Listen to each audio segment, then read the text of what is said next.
of talks today.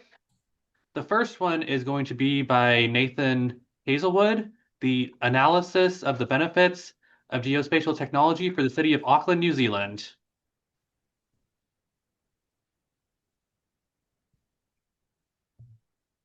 Oh, sorry. Do you want me to start?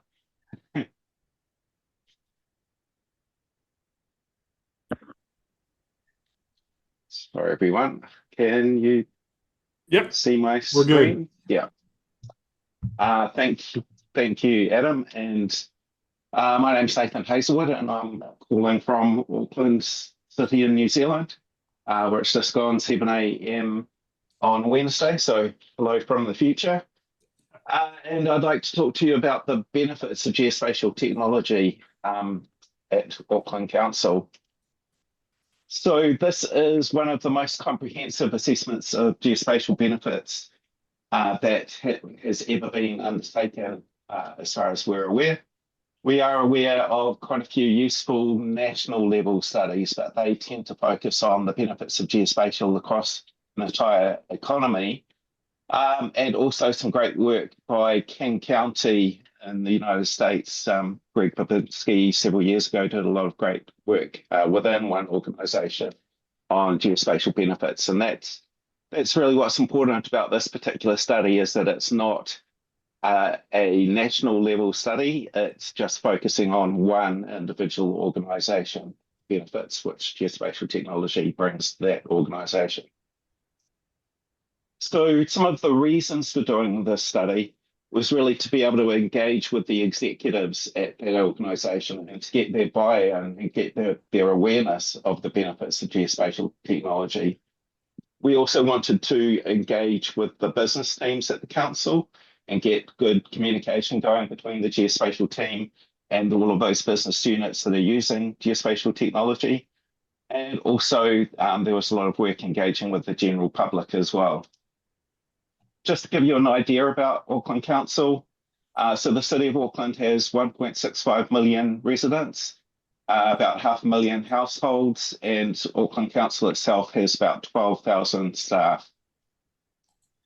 So the responsibilities of city government in New Zealand, it has a really wide group of responsibilities, everything from permitting through to dog control, the city pound, all of those types of things, alcohol management, encouraging tourism. So the point here is a really broad set of responsibilities for a single organisation.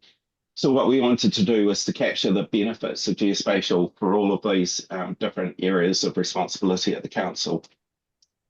There's also a lot of legislation and regulation that comes from our central government, or in your terminology for a lot of you, the federal government. So these are all of the pieces of legislation and regulations which GAs contributes to meeting.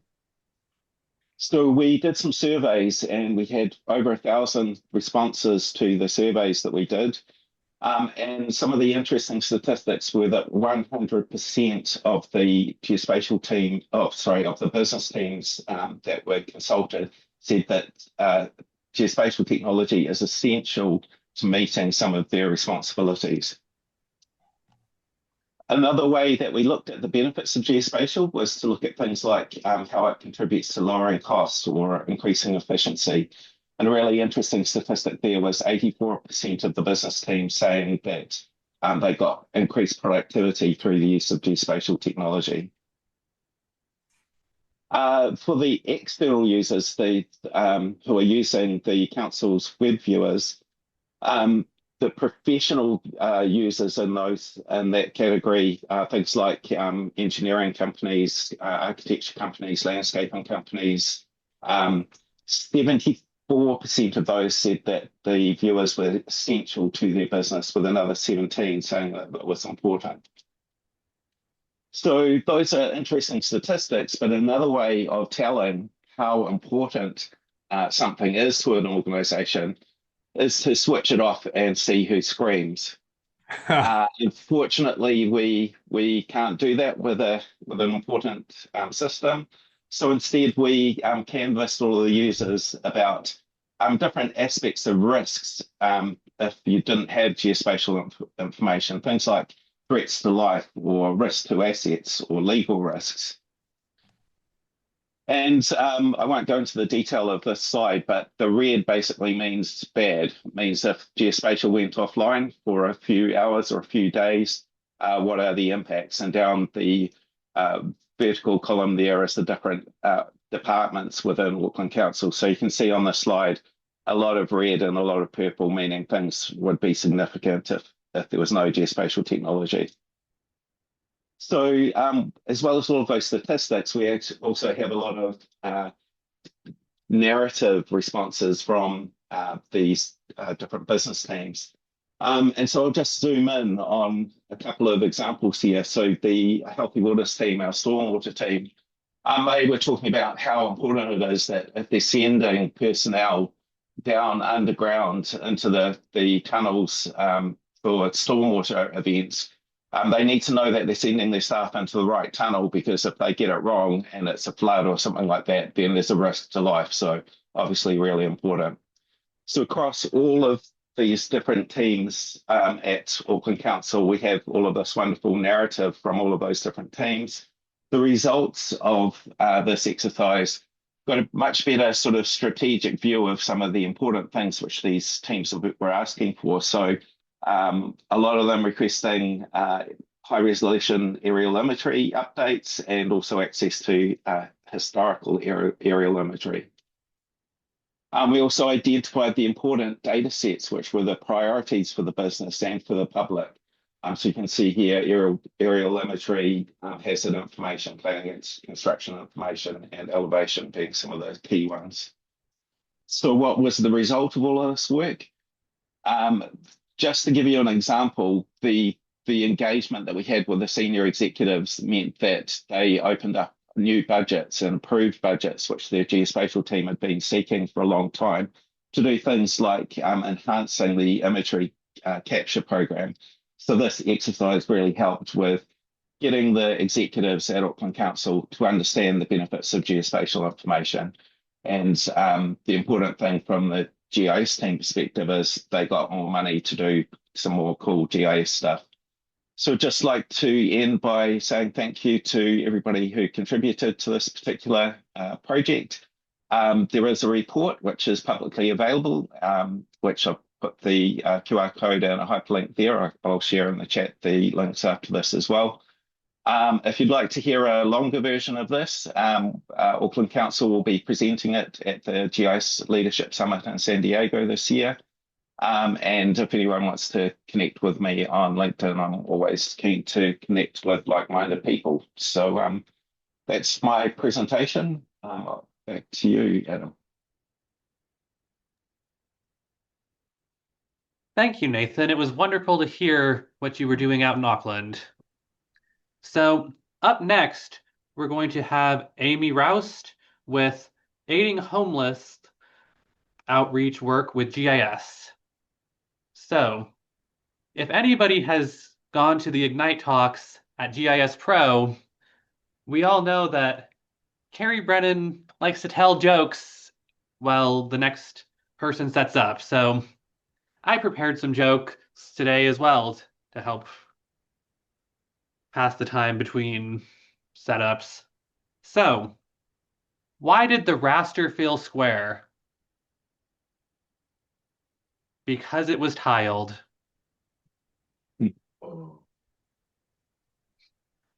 I don't know how I'm supposed to follow that. All yours now, Amy.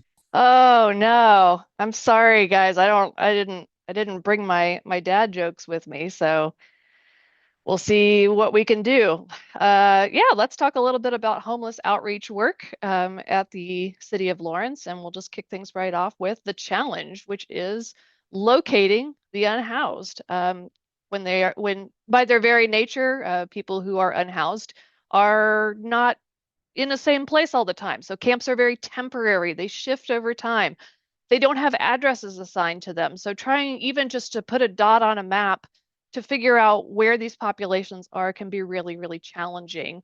And we took a chance we being the city of Lawrence, not me, I get to do the IT, like sit at a desk. We took a chance with the city to come up with a proactive response to help individuals who are experiencing homelessness. And we needed to first figure out, okay, where are they? Literally, where are they? So what we did for the action on that was to crowdsource camp sightings. And if you're interested, you can scan that QR code to see our form. So those who are Esri platform folks will recognize Survey 123 very quickly. And we have this linked to our homeless outreach site on the city. And so anybody in the community can fill out the Survey 123 form, drop a point on the map, let us know when they first saw the campsite, and then kind of give us a description. You know, are there tents? Are there tarps? Is there a couch? Those kinds of things, so that when the folks go out, they kind of have something to look for. And then what happens behind the scenes is when a person hits submit on that survey, we have a Power Automate flow set up that alerts the homeless response team. So everybody gets an email. And then I have a Jupyter notebook, since this is all in ArcGIS Online, that actually grabs the data and transfers it into our campsite manager. So in terms of managing the campsite data, this notebook runs every 3 hours, and it copies the survey results into a master feature class that gives additional fields for the staff to fill in to say, here's when we visited, here's what we found. They like to track what the landowner type is, because if somebody camps on private land, legally we cannot make them move unless the landowner says that they want that person to leave. So the staff actually goes into an experience builder site to maintain the data, which I'll show you here in a minute. And then we've got a number of different views in that experience builder site for them to understand their data. So let's take a quick look at that. Whoops. Okay, so here's Campsite Manager, and here this runs every 3 hours. So let's see, it's not going to run here for a little bit, but here's one that we got earlier this morning, described as a sleeping bag and a lean-to, and the person obviously didn't want to go any further, but you can click on that and it'll zoom in and note where that's at. And you can see there have been many reports of people camping here fairly recently. The green means our staff has gone out and investigated. Red means they have not. And then they can just literally use these drop downs to say, oh yeah, we already know about this one. It's a duplicate report. I've reviewed it. It's in progress, meaning I'm going to go out and look at it. What's the campsite status? Is it really there? Sometimes people put stuff in that, and then you go out there and the campsite has moved on. Options for landowner type. So there's lots of different things that we can fill in there. We also give the reporter an option to ask for a follow-up. And so people that ask for a follow-up can provide their email address or their phone number. And then we use this to track whether or not we have responded to that person and when that response was done. It's totally optional. If they say no, they don't want to be contacted, then they don't get the option to fill in their name and information. Executive dashboard, this is cumulative the entire time. We haven't reset annually, but you can see we've received 543 reports from this form. A lot of them are duplicates. We certainly have some parks that are popular recurring locations for camping. It talks about investigations, how many campsites are on private land, and so on and so forth. And of course, because everybody needs Excel, we've got a download option so that if you want to manipulate it or do your own data, then you've got that as an option. All right, now. If you're interested in learning more, I'm just wrapping up on my time, you can scan that. Esri did a case study on us, and I'm not saying that GIS contributed to a 63% reduction in unsheltered homelessness, not at all. But we helped them find the people and track those progresses. The homeless response team, they're doing the very hard work of going out and meeting people where they're at, understanding why they're unhoused, talking about services for addiction, services for mental illness.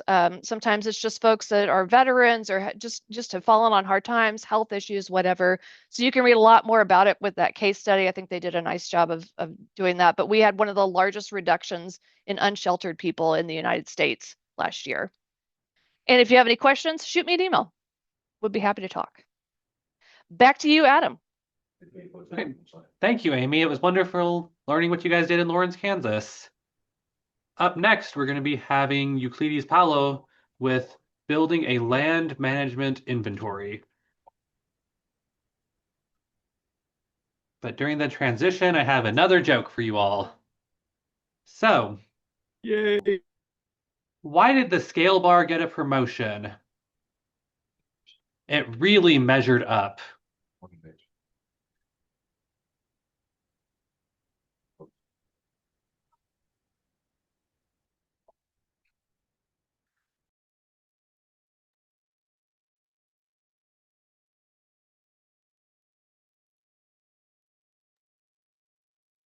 Okay, and it looks like we have time for one more joke while setting up. So, my GPS quit its job. It said it lost its direction in life.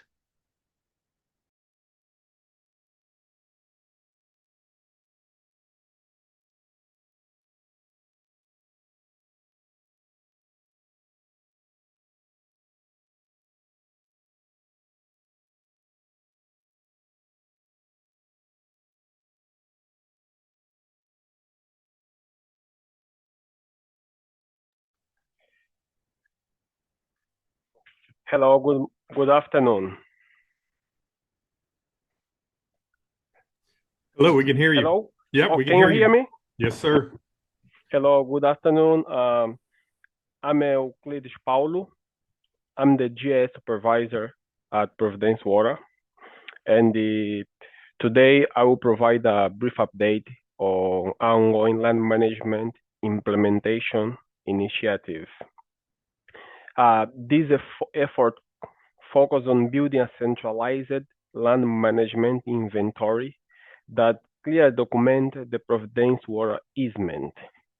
And the easement is a documentation that tells us the legal right that someone still having our land for different purpose.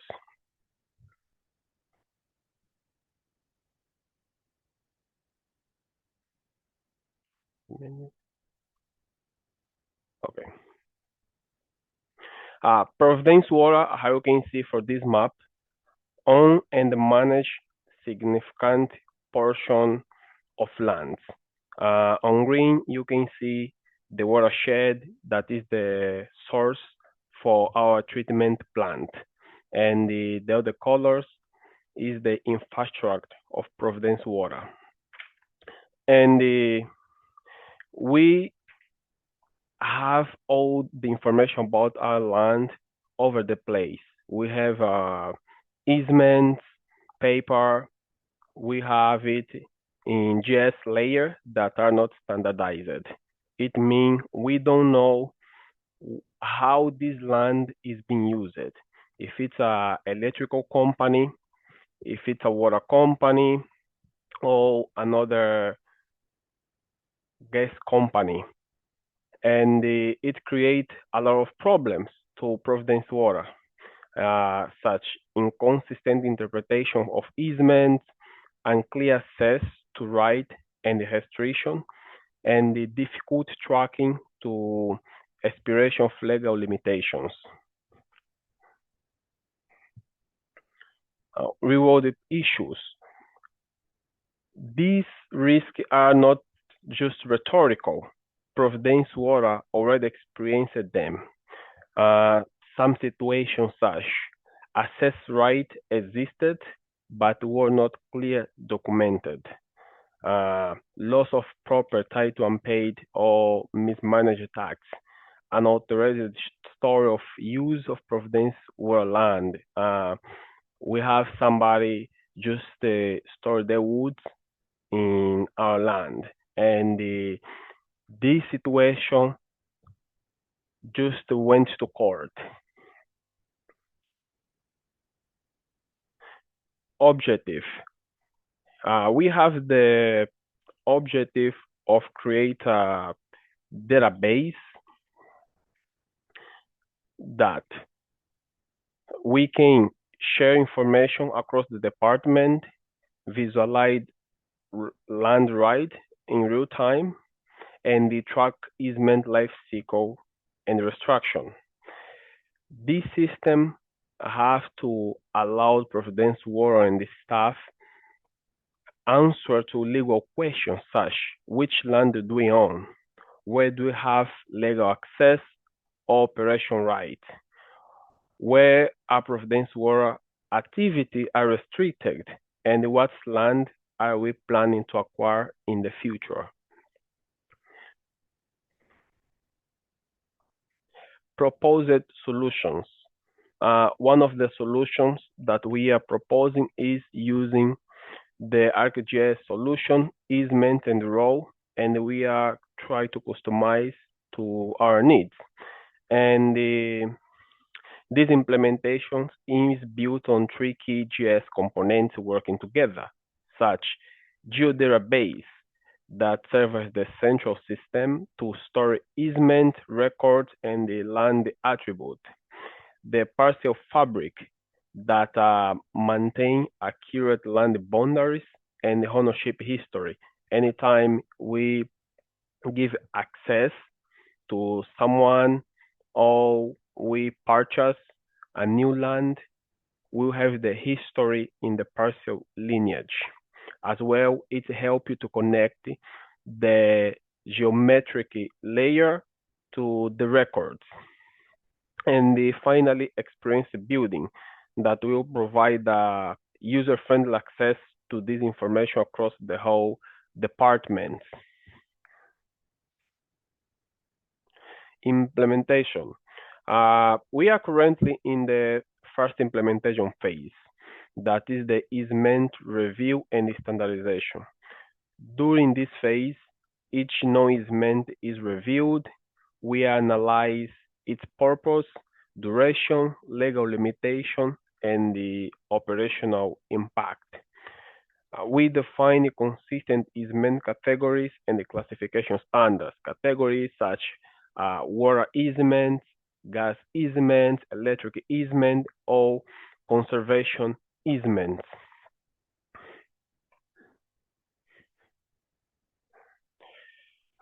We believe that when we implement this project, it will bring several benefits to Providence Water, such reduced legal and financial risk.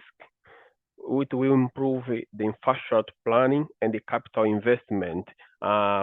Dependent of the land's right on restriction, it can impact the tax purpose of the land, and we will try to use in our benefit.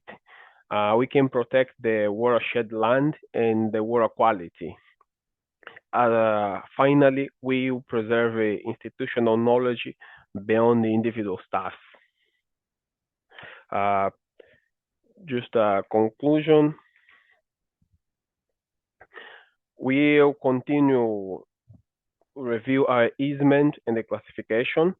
We believe at the end of the year, we will be able to build a centralized management inventory and finally deploy internal land management application using the experience building. Thank you. This is my information. If somebody wants to reach out to me, thank you again for the opportunity. Okay, thank you so much, Euclides. Up next, we have Lucas Fellure with Empowering Collaboration Through GIS, the Las Cruces and Nuisance Abatement Team. But in the meantime, why did the point feel small? Because it had no dimension.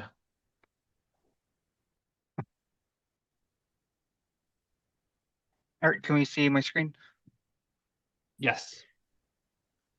All right, so I'm Lucas Fellure. I'm representing the city of Las Cruces with the Nuisance Abatement Team. So empowering collaboration through GIS. So this is the Nuisance Abatement Team. Essentially, the point of that is that we're addressing properties that pose a risk to the community, and we're trying to abate those risks. So in the pictures here, you can see a specific building that we had that we were able to help out early on. And you can see that there's a lot of damage on the outside and inside of the building. And our desired outcome is to rehabilitate those buildings, but in a lot of cases, demolitions are needed for these.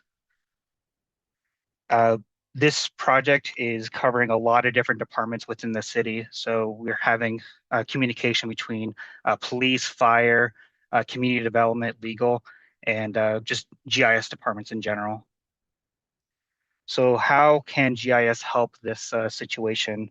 One, we're able to, identify where those locations are, both through address and property information, but we're also able to create a workflow that everyone is able to reference the same data. So we're not wanting to have a bunch of data silos where police has their own data and fire has their own data and community development has their own data. We want one data for everyone to work on together. And the easiest way that we've been able to work on this is using ArcGIS online products such as Instant Apps, editing configurations, views, and smart forms. And then if I have some time, I'll briefly mention some others as well. So with Instant Apps, I have two that I'm wanting to talk about. And the first one is the Sidebar Instant App.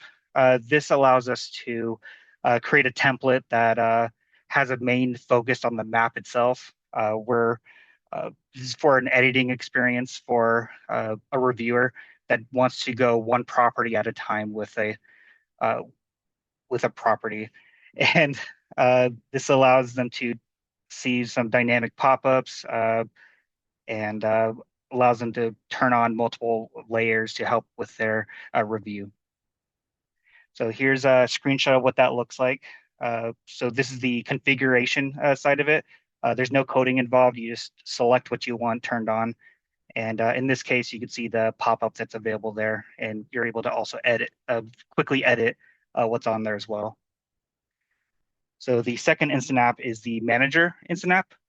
This one, it's editing the exact same data, but instead of focusing on the map itself, you're actually focusing on the table that's there. So anyone that's more used to Excel or wanting to edit multiple properties at a time, this is the perfect app for using that. And it's completely acceptable for most people to go back and forth between these two different workflows. And then the filtering options are a lot nicer here. And then, yes, we do allow exporting this to CSV in case they want to create other products with that, or perhaps print out a certain filter configuration that they have. So this is what it looks like just from the front end. So on the left side, you can see all the pop-up information on the left for the selected property, and then on the right, you can see the different fields that are there, which are all filterable and editable. So next big options here are how to edit and configure the way that these different layers are editable here. So instead of having just one layer that everyone edits from, we have different views that allow different permissions for editing. So some fields we don't want people to modify, such as the address or parcel information. So those are turned off in a specific view of that layer. So by having this split up into a hierarchical format, we're able to control who can edit what based on their expertise. And all these edits go to this main data. And this allows us to prevent false information from being added or prevents accidental deletions or accidental edits. And then last thing that I mainly wanted to bring up is how Smart Forms was able to enable a user-friendly editing experience through creating essentially a Survey 123-like experience, such as allowing options with your domains or having logic with some questions provide calculations for why you would see that. So like if you say the nat equals yes, then you want to have a question that asks specific reasons why the nat is question is equal to yes, whereas nat equals no might result in other questions, and that makes it a lot easier for having the right data edited. And then this is kind of what it looks like on the editing side on the back end. And then this is what it looks like on the front end. And then we also used Dashboard Survey 123 Power Automate Arcade to help out with that. But in a longer one, I can go into detail with this. And then here's some further information. And feel free to contact me and I can go into much better detail about this. Okay, thank you so much, Lucas.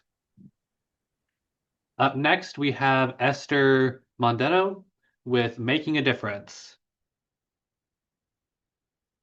First, we have, why did the merge tool feel lonely?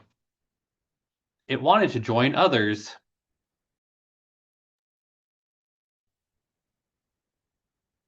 We'll have to get a list of all of those because they're rather cute, and I know that I always struggle with coming up with jokes like that. Anyway, hello everyone. I'll be quick, or at least I hope I'll be quick. Let's see if I can figure out how to use this. And I'm gonna have to move stuff. Okay. Good morning or afternoon, depending on where you're at. Thanks for having me. My name is Petronila Esther Mandeno, but feel free to just call me Esther. My presentation today is just going to focus on one project that I completed for CAL FIRE that went from a simple map request to a series that put my company on the map. That's my joke. Oh, it's not working. There we go. So real quick, I was contacted by Tom Connect. He was the then battalion chief for the Lake Napa Sonoma Unit, or LNU for short, in North California for CAL FIRE. The job was to update one pre-attack map for Napa County and maybe produce one or two more. Pre-attack maps are misnamed, or it's an odd, aggressive name to give a map. But they're really just more like pre-planning maps. And they're designed to be used during a fire when digital devices may not be working. They detail fire containment opportunities, potential water sources, evacuation zones, and a bunch of other features. They were designed to be folded down to 9 by 4 inches, and they're double-sided. And the backside has just, either it had a topographic rendering or of the same area that was on the other side, or it had like radio frequencies and a bunch of other stuff. Oh, yeah, and the other thing I forgot to mention was that it's, or I was afraid I'd forget to mention, was that the job had initially been given to another contractor and it fell through. And you may find, or I'll detail why it fell through. So like I said, the project just started out with one map request, but of course, as soon as we successfully completed the one, the project blossomed, and we ended up with over 70 maps, along with an atlas that went along because there were so many maps, building guidelines brochure, and other digital projects like that. And the reason why it was such a success was that it was my flexibility and willingness to work on their terms. And I'm sure all of you know how difficult it is sometimes to work with certain agencies, but also just building partnerships with local agencies that help with the contracting and my local print resources. So some of the challenges was that the CAL FIRE's Lake Napa Sonoma, or the LNU administrative boundary, it covers more than 6 counties. And this is one of the reasons why the project didn't go so well for the first contractor, because no 2 counties have the same road classification or anything for any of the layers. Everyone was different. And so that was, of course, a challenge. And we just had to deprioritize fixing, quote unquote, fixing the data and just get the job done, which I did. One of the great things that came out of this project, again, it started out with one map, ended up being 2 to 3 years long, is that I built a wall map. It was the first wall map I ever did. It's 10 feet by 10 feet. And it's up in their dispatch center, probably for the next 10 years, maybe more. And it was just amazing. It blew me away that happened. I also was recognized for my leadership by a local nonprofit, and I'm getting ongoing referrals. And so it's just turned into a really great project for me because I'm really small. It's just me. So I guess one of the lessons that I learned out of all of this is that my willingness to take on a challenge became my career-defining job. That's it. I just wanted to crow about that. So I'll go ahead and stop sharing. There you go. Great. Thank you so much, Esther. Up next, we have Zhuba Goldenlamb with a repeatable NDVI time series workflow for identifying fire patterns in desert landscapes. Cool. Hello. Let me share my screen actually. So, why did the coordinate system break up with the map? It felt like they were just in different places.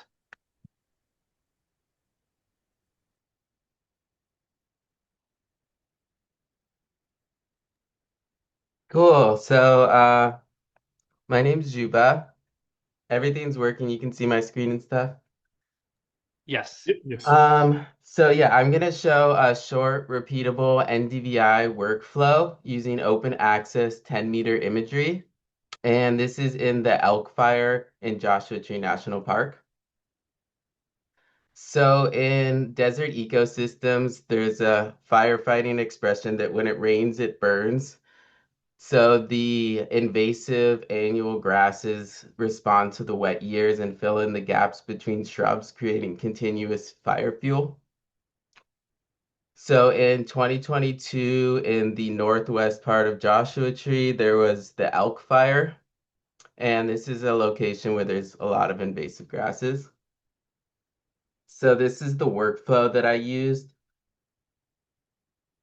So I downloaded the Sentinel-2 10-meter imagery, which is just open access during the springtime, which is after the grasses and the rain has come up.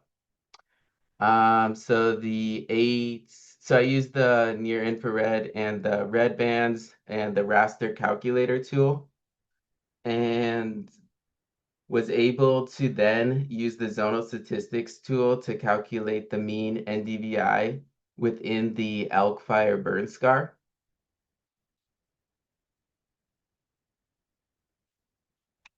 So the NDVI measures the amount of greenness on the landscape and from the plants. So 2019, there was likely a lot of annual grasses and rainfall that led to a lot of greenness that was captured with this workflow. You can see that from 2020 to 2023, it was more brown on the landscape. So initially, I thought that the greenness would be immediately followed by the fire, especially given how green 2019 was. And this workflow, I could see that the fire occurred after several years of dryness. I use precipitation as an independent validation. In 2023, there was a lot of precipitation and there wasn't as high of an NDVI value, and that's likely just that the landscape was more brown from the fire. So the trends aligned. And the NDVI also is really helpful because even when there's no weather stations around, you can use you can always have the greenness from the images. So the NDVI workflow, it showed a pattern where there was a period of dryness before the fire. And so this is something that land managers can use. It's open access. It's a really easy workflow in order to determine when the highest fire risk is. Yep, thank you.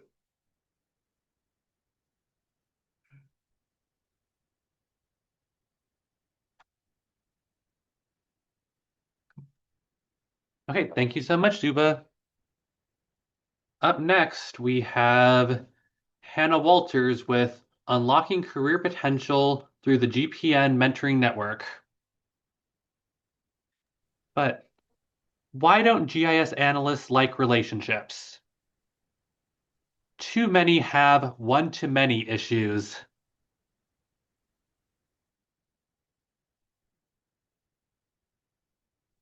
That was great, Adam. All right. Sorry, let me get everything ready. Okay, hi everyone. My name is Hannah Walters. I am currently the chair of the GPN Vanguard Cabinet, and I'm going to tell you a little bit today about our mentoring network. So the Vanguard Cabinet is a group of young professionals, and we run a mentoring program that's offered in 3 cohorts per year. We provide one-to-one mentoring pairs and group mentoring for people at all stages of their careers. So it's open to both GPN members, non-members at any age or stage. I could give a whole other lightning talk on why mentorship is important, but the main things I'll mention today are that 1, it fosters soft skill development. So mentors can support growth in areas like communication, confidence, career planning outside of normal day-to-day work. And 2, it's really a two-way exchange of knowledge, which can be helpful to both parties and encourages lifelong learning. I've learned just as much from talking to my mentees as I did when I was a mentee.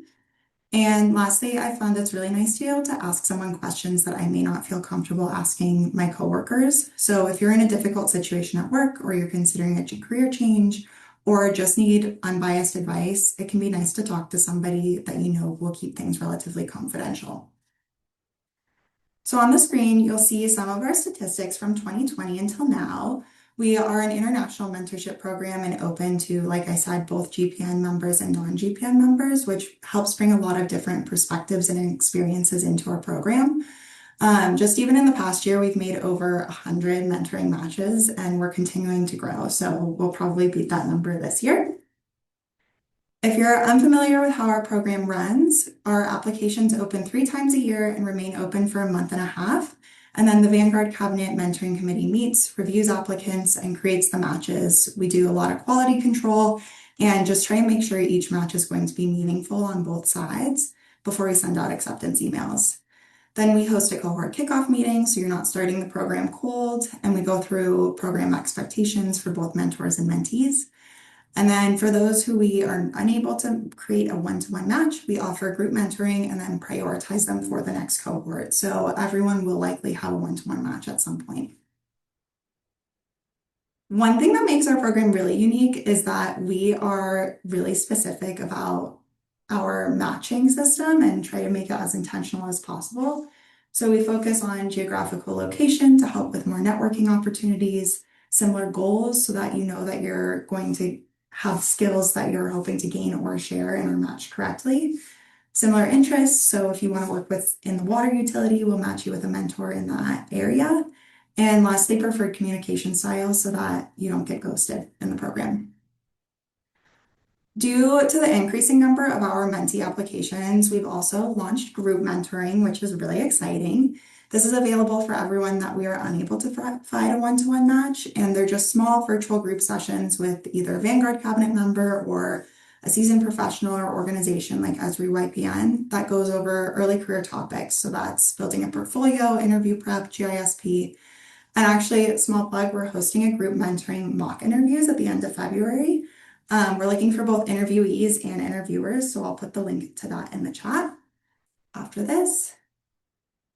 The main takeaway from this slide is that there are no formal requirements to being a part of our program other than having a passion for GIS and excitement to be involved in mentoring.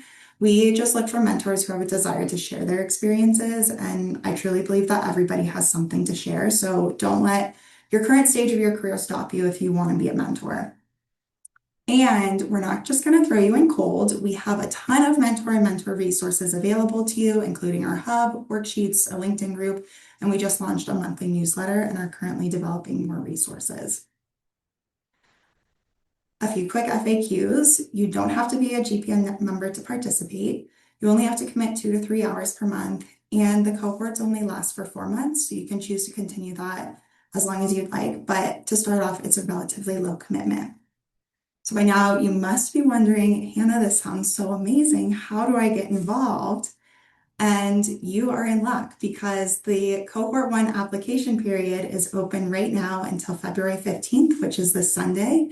And the cohort will run starting March 1st through June 30th. So if you're interested in being involved, scan the QR code. I'll put the link in the chat, and feel free to reach out to the Vanguard Cabinet if you have any other questions. Thank you.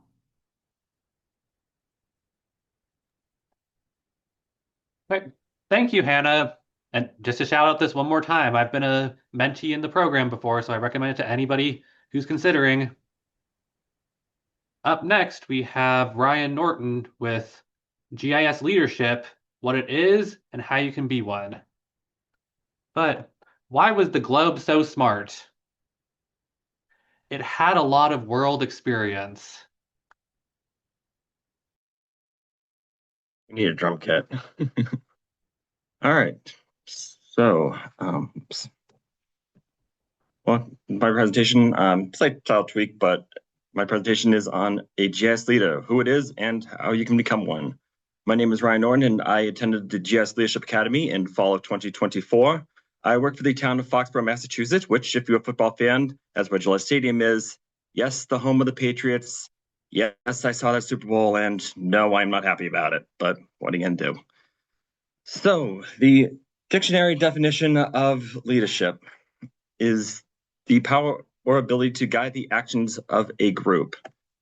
So, it is a common misconception that to be a leader, you also need to be a boss, but that is actually not true. On the left, I have an example of someone who is a boss but not a leader. That's Bill Lumbergh from the film Office Space. And on the right, I have, well, me, because I think I'm a leader, even though I don't actually supervise anyone. And in the middle is Mike Vrabel, because, I mean, while we didn't win the Super Bowl this year, we had 2 back-to-back 4-13 seasons, and he brought us back to Super Bowl, so give him props for that. And that's because of his ability to be both. That cartoon on the right, I think, does a good job of explaining it as well. But, what I found, way back when I was in Tang Boy Scout camp, and we had this relay race that we always wanted to win every year. We found that we did better in that race whenever, we actually delegated more to our participants. But so a boss will ask, say, here's a goal. This is what we're going to do so we can get there. While a leader will say, here's a goal. What can we do so we can get there? And someone who's both will say, here's a goal. What can we do? And okay, that's what we're going to do.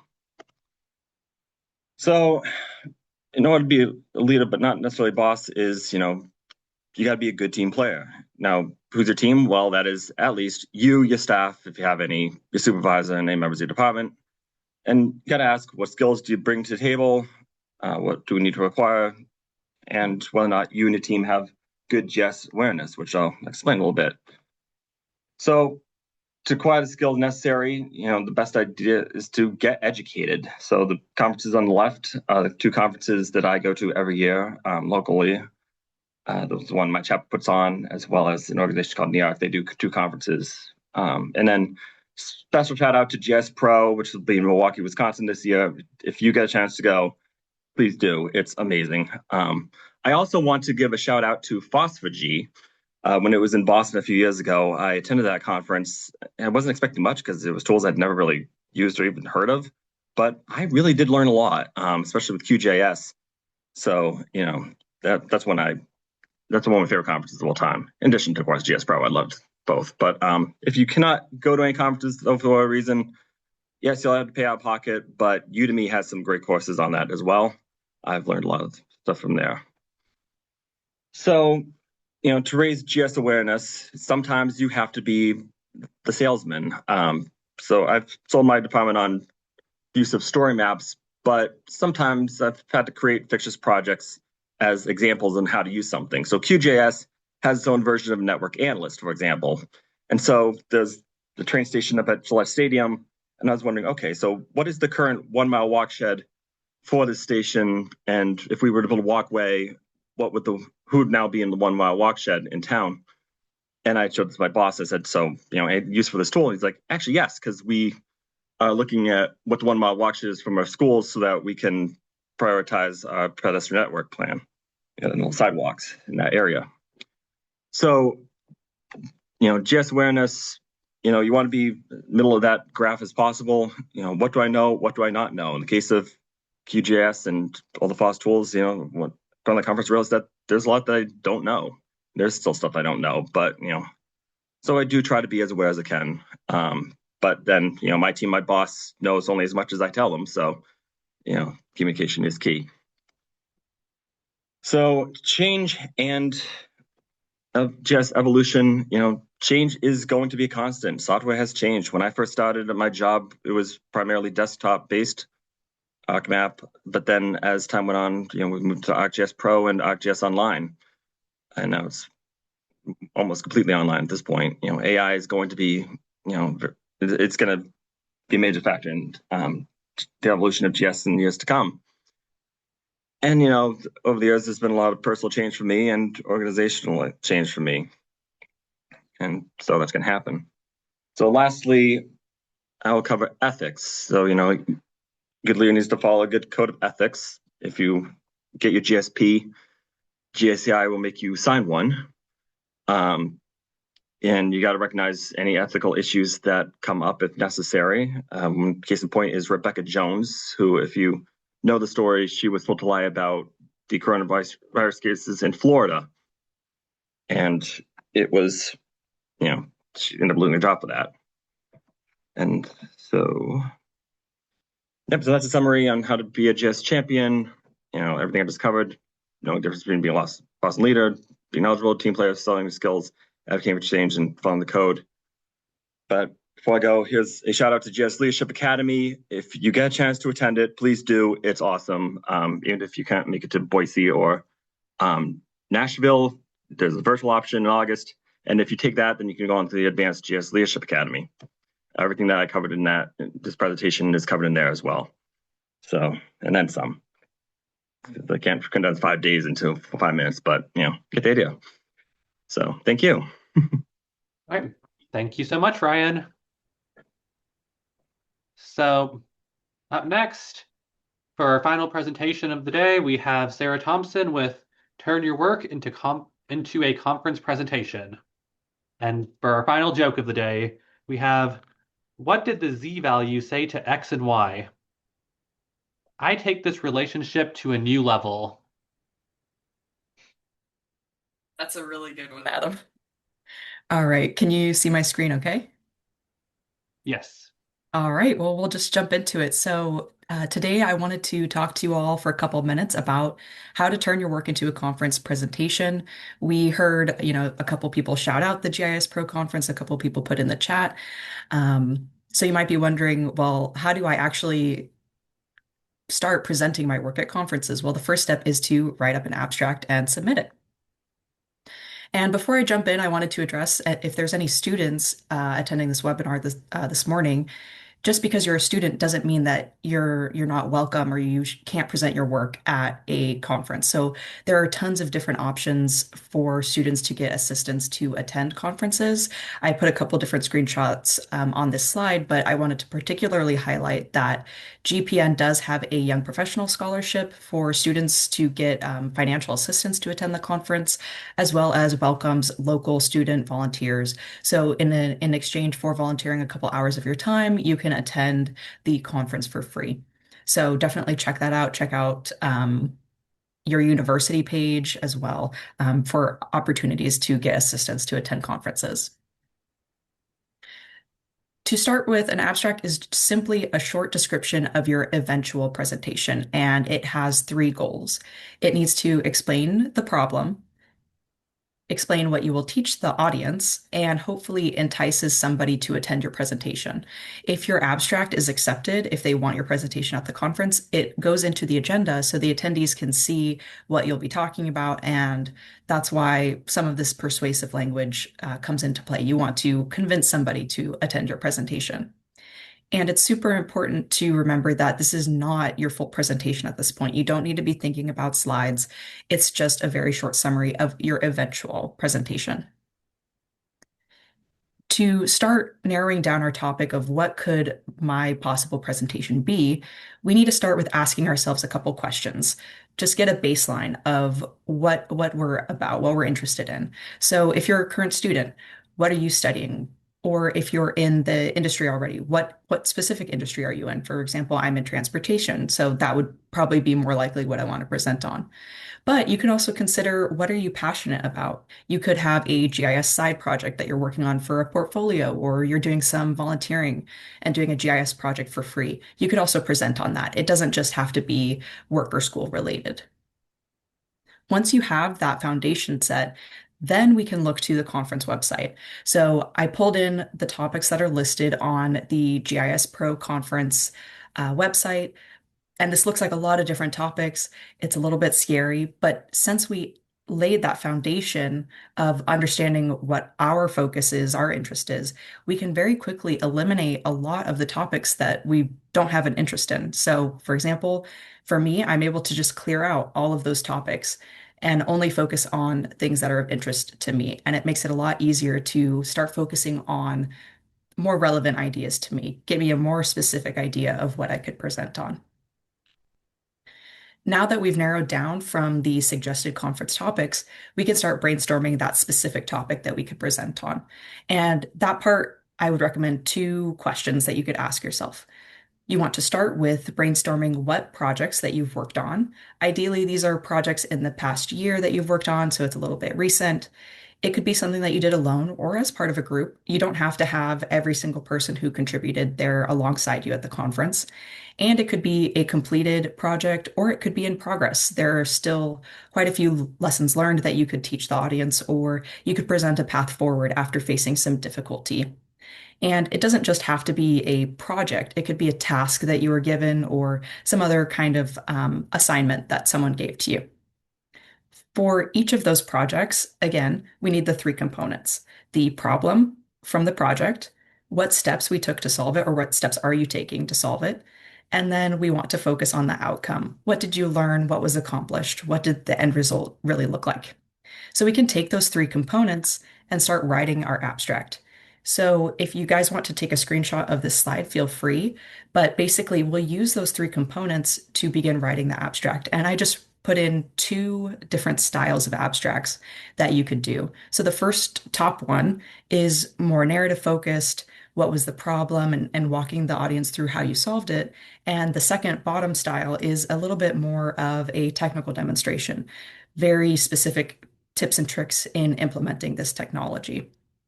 So it's really just as simple as that. What was the problem? How did you solve it? And what did you learn along the way? So with that, I hope that inspired you to submit an abstract for GIS Pro 2026. The call for abstracts just came out a couple days ago, and you have until March 23rd to develop your abstract. So I hope to see you all there.